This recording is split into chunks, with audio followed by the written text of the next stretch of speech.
Great seeing my next guest back in action. He's going to be fighting on March 13th at UFC Fight Night against Matthew Semelsberger. It is Jason Witt back here on the program. Jason, how's it going, man? Hey, what's going on, bud? How you doing?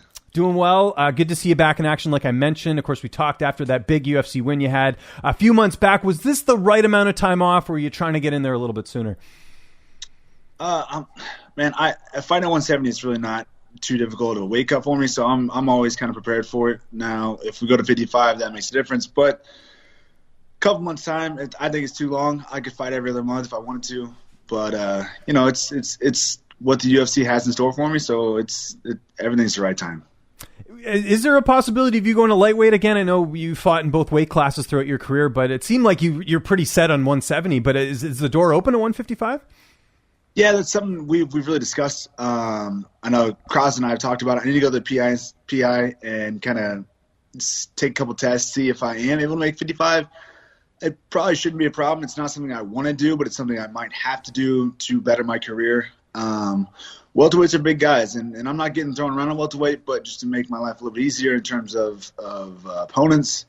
Like my frame and size is built for 155, but I've had success at 170, so why not stay here for right now? We liked the matchup with Semelsberger, so we took the fight. But if 55 is in the future, then we'll see what happens there. Very cool. I like the honesty there. How's the vibe in the gym right now, man? Because you had Derek Minner getting the win on the weekend. You had Julian Marquez the weekend before that with that comeback win. And you got Megan fighting next week. I mean, there's so much going on right now. How are things going in the gym? Yeah, man, it's nuts, man. I think we have, what is it, six, 7 fighters for 7 weeks straight. Yeah. And you got Megan Anderson for the World Championship. Like, everything's just crazy, man.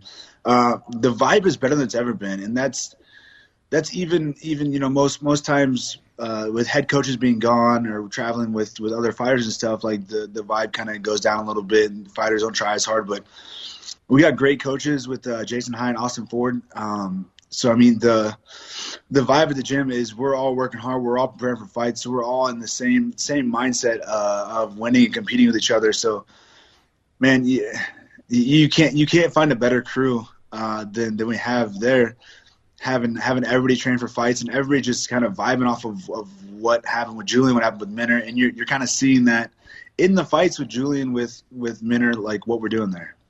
By the way, how dumb were fans going after Julian for the Miley thing? I thought he played it well. What did you think? The dude's a genius, man. I don't care what they say. He's exactly it's not all about the Miley thing. It's more about what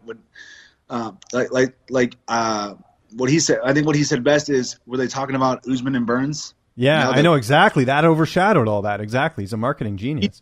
He stole the show with that. So, I mean, he's good at that stuff. He's good at promoting himself. So whether him and Miley go out or whatever happens there, it doesn't matter. It's what he brought, to people's attention. Yeah, I completely agree. Let's talk about Semelsberger. 7-2 record. What do you know about him? How do you feel like your matchup against him here? Don't know much about him. Haven't seen much tape on him. I know he fought Minus, but man, Minus ain't a great fighter. I think he's not even in the UFC anymore. Just a terrible striker. I think I match up great against him. I really do. I think Semelsberger is kind of a basic fighter. I think his experience in the cage is not going to match up to what I bring to the table. I have 18 wins against his 7. My experience in the cage is definitely going to show. I think I match up well against him. He's kind of a basic 1, 2, 3 type striker. Haven't seen much of his grappling, which I feel is one of my strong suits. So we're definitely going to test him and see where he's capable of that. We don't know what he can do yet. We don't know if he's good or bad or what there is to it, but we know I'm good. We know I have great striking. We know I have great wrestling. We know I can blend them all together, and we're just going to put that all together in the cage and kind of show what we can do. Yeah, I mentioned that to him in the interview about Carlton Minus, not throwing any shade at him, but he's an Alaska FC prospect. I don't know if you've noticed that promotion for whatever reason keeps like kind of padding fighters' records. So I remember even going into that fight, Minus was like the favorite, and I was like, you got to look at who he's fighting. There's a lot of losing records on there. I don't know if you knew that at all about Carlton Minus or a lot of those guys from that promotion. No, like I said, I don't care too much about who I'm fighting and who they fought. I know a lot of guys will go through the whole share dog thing and see who's fought who, and I'm just like, man, like good for you, but it's not going to change anything in the cage. So might as well just not about it or worry about it or waste my time. For sure. Who are you mainly training with for this camp? I know there's a lot of bodies in the gym, but is there anyone you're training with a little bit more?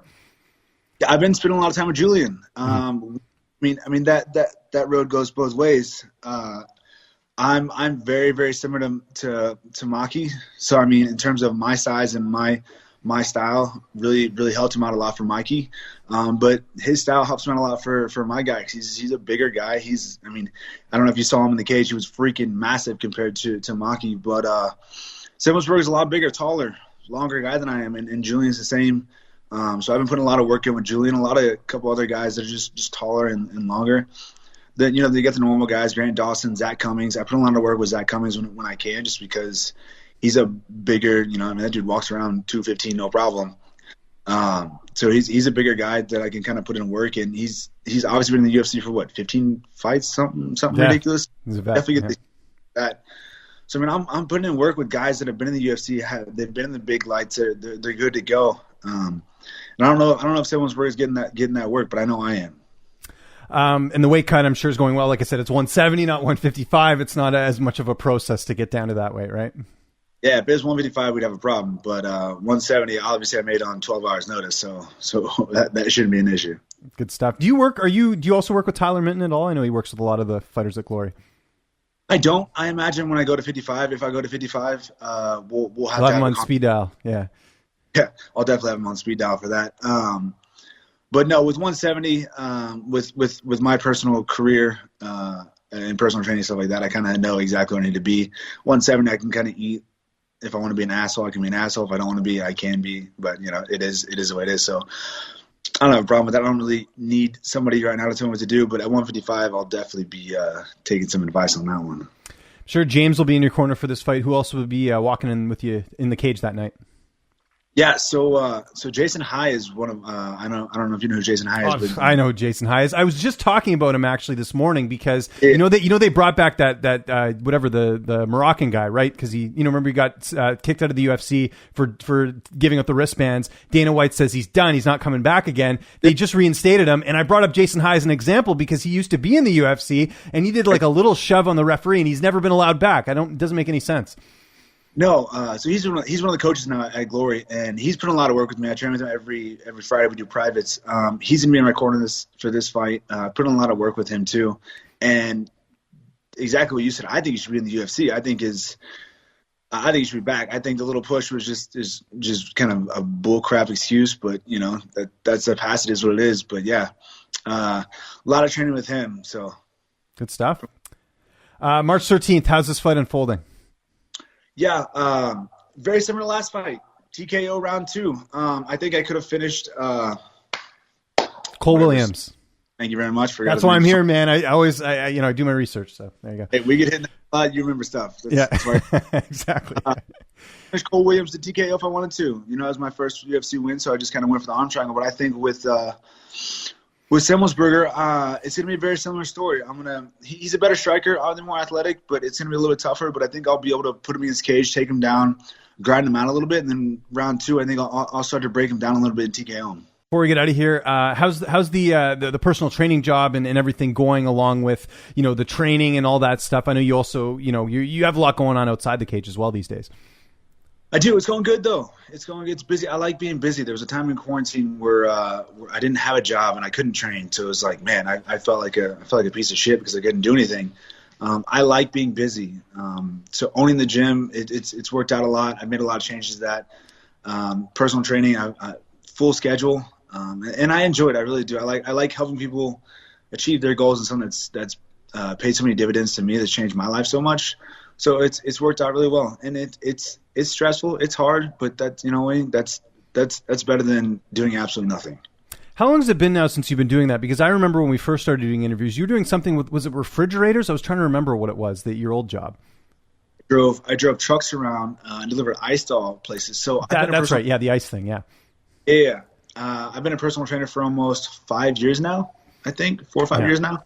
Yeah, and so the beginning of quarantine in May of last year, I opened up my own gym, my own personal training studio, and ironically, I text my ex-boss when I worked for the ice company. We're still good friends, super nice guy, and now I train his wife and her friend during personal training. So it was pretty cool. They came in, they're like, "Well, we're gonna do personal training." I'm like, "Come on in, check it out, see what you like," and so I got them now. It's kind of turned around a little bit, so it's pretty neat. It's pretty cool to see. Good to see you, man. And good to see you back in the cage. March 13th, UFC Fight Night. Anyone you want to thank? Any sponsors? Any social media you want to plug? I'll give you the last word. Yeah, man, you got to thank everybody at Glory MMA and Fitness, Iridium Sports Agency. They're fantastic. Joe Wooster, Jason House, all those guys over there, Jacob Prada, all those guys. Damage Control Mouthpieces. I got a couple teeth missing, so they're keeping a little bit healthier. Fat Boy Fight, they sent me a couple shirts, man. Those guys are super cool. Appreciate them a lot. Yeah, man, I'm super super thankful for just being able to fight and do what I love all the time.